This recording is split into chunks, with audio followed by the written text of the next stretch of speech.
هيا إلى الخلف، تعود مرة أخرى إلى الغنام. الغنام لاعبها باتجاه محمد السلهوب، ضاعت على محمد، يحاول الفرج يمرر ياسر. هذه هي إن شاء الله.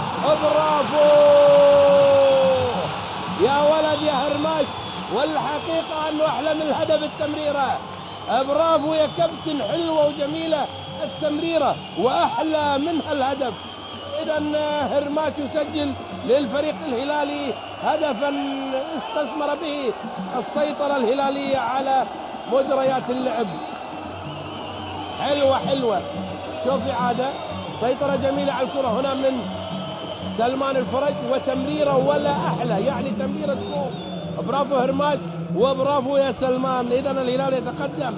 الهرماش لاعب لانس الفرنسي ولاعب روزالا البلجيكي، 25 سنة، متر 77 ووزنه 88، وبالتالي الهلال يتقدم. حلو يا ولد يا لعيب، برافو عليك، تمريرة أحلى من الهدف رغم أنه الهدف مهم.